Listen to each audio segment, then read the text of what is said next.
So, yun po, tayo po ay magpa-pray ng isang pagsisisi at pagtanggap po sa Panginoon. At yung gusto lang po yung sumabay po sa panalangin ng pagtanggap. Desisyon nyo po yun, no? Tayo pumikit po.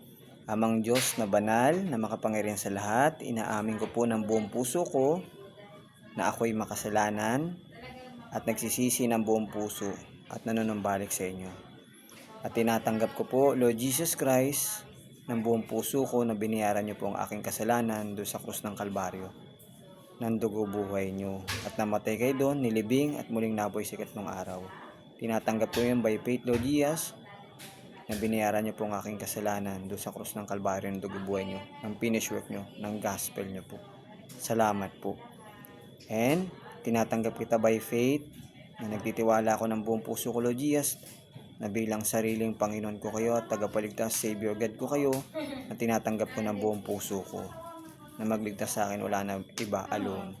Salamat po, Lord Jesus, kayo na po maghari sa puso ko at ang banal na Espiritu niyo po, Lord Jesus, ang maghari sa puso ko. Salamat po for saving my soul. In the name of Jesus Christ, I pray na tinataas ko ng buong puso. Amen. So yun po mga viewers, no?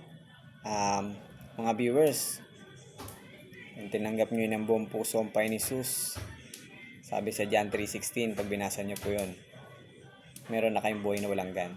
Saved na po kayo. At sa John 1:12 din po, ang tumanggap sa Panginoon Jesus bilang sariling Panginoon at tagapagligtas, Savior God niya, anak na ng Diyos. Kasi ang tinanggap nyo po yung gospel ng Panginoon Jesus.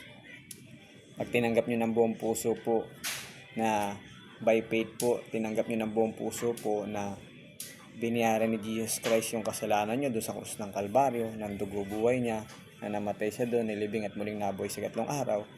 Tinanggap nyo yun ng buong puso, yung finish work ni Jesus sa krus, na binayaran niya ating sala, ng dugo buhay niya, ng gospel niya. Ano sabi po ng salita ng Diyos? Saved na, John 3:16.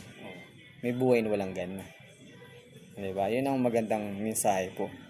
Naligtas po tayo sa pamagitan ng gospel ng Panginoon Jesus, yung death, burial, and resurrection niya. Yung finish work niya sa cross. Binayaran niya ang ating kasalanan doon upang hindi tayo mapahamak sa impyerno. Pag tinanggap mo yun ng buong puso, ligtas ka na. Hindi ka na mapapahamak sa impyerno kahit kailan. At Ephesians 1:13 po, yung tumanggap sa Panginoon Jesus bilang Savior niya, nagtiwala, may banal na Espiritu na nagad sa puso niya. Yun yung magandang balita din.